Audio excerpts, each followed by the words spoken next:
Number 4, the Poopy Stains, against number 5, John Cena. This brings us to who will play the winner of the first matchup. Now either the Poopy Stains or John Cena is going to go on to face the winner of Soga King's Disciple and the Bandits. Now the Poopy Stains were struggling earlier in the year, but despite really only having one running back, they've been able to roll strong into the playoffs, claiming the 4th seed. Their 1-2 punch of Adrian Peterson and Roddy White is enough to shit on most teams' days. And their quarterback Matt Schaub, well, he's no slouch. Now John Cena, meanwhile, has had an impressive run of high-scoring games where he lost to high-scoring opponents. Now despite that rough schedule, the C-Nation team is loaded with weapons in the form of a 3-headed running back monster of Rice, Charles, and McCoy to go along with home run receiver Mike Wallace and big-time tight end Vernon Davis. He'll punch you in the mouth.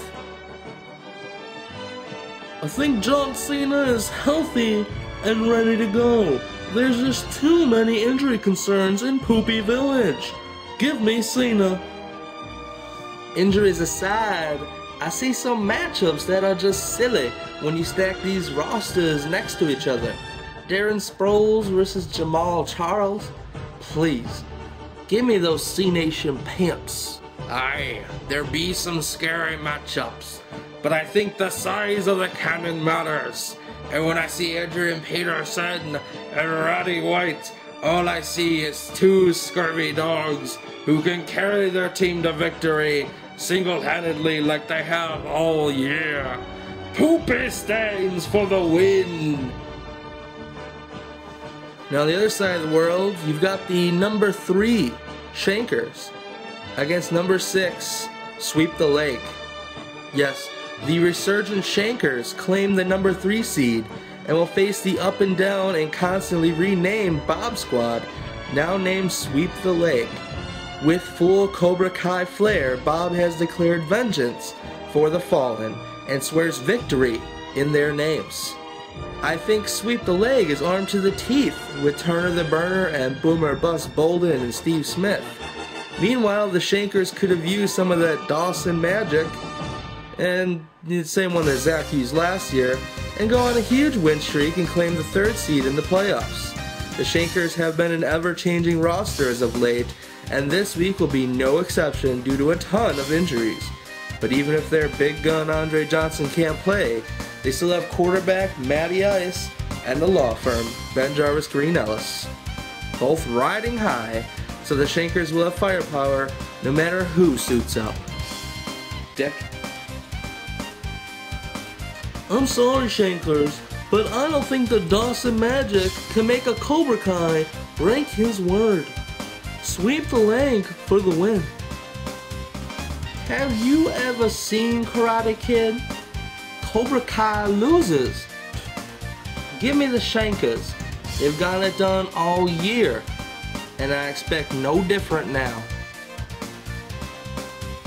I think Sweep the Leg has too many hot sea dogs right now, plus their potential free agency gold pickup of Steve Smith and Robert Meacham puts them over the top. Give me the Cobra Kai Bob Squad. Ho ho! In the final matchup, this winner will face the winner of the previous matchup. It is the number 2 seed, the San Francisco Bus Boys, against number 7, Beans Deep. The Bus Boys roll into the number 2 seed looking good, as they draw a hurting 7th-seeded Beans Deep squad, who's ever dangerous. Beans Deep has looked good on and off all year, but ran into trouble scoring points lately. Luckily, the Beans Deep is still armed to the teeth, and when they're on, they're one of the most dangerous teams around.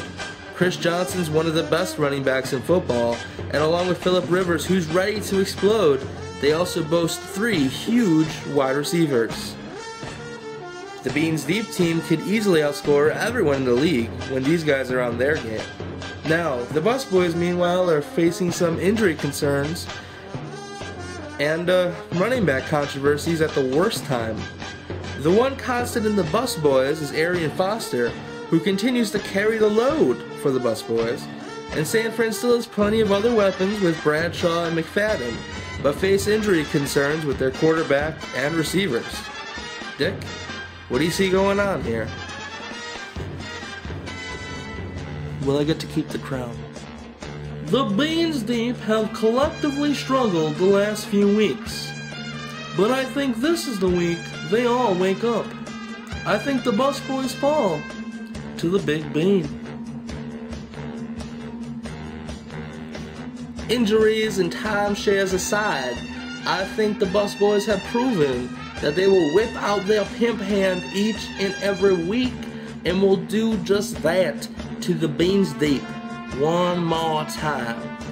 The Busboys receivers are all but invisible, and the rock of the team, Arian Foster, has to play Baltimore this week. Yo, it pains me to say it, but I think the Beans Deep make the Busboys walk the plank in an upset.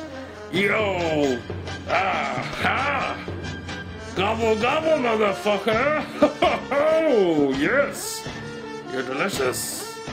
Now, in the constellation ladder, you have number 9, Jesus Christ, facing number 10, the Phoenix Fire. And then you also have number 11, Cicero UIW ND Friend, facing number 12, Bear Power. And last but not least is number 13, No Cowboys Allowed, facing the 14th place Jesuits. Now, once again, in the constellation ladder, you gotta win to move up to the next tier. And keep winning, and then whoever wins the last first tier match is the constellation champion. Little crown. I don't have a little crown, but you get one, don't worry. Now, that'll do it for this week. Good luck in the playoffs or constellation ladder. Stay warm. I have to cover up. It's like 40 right now. Peace.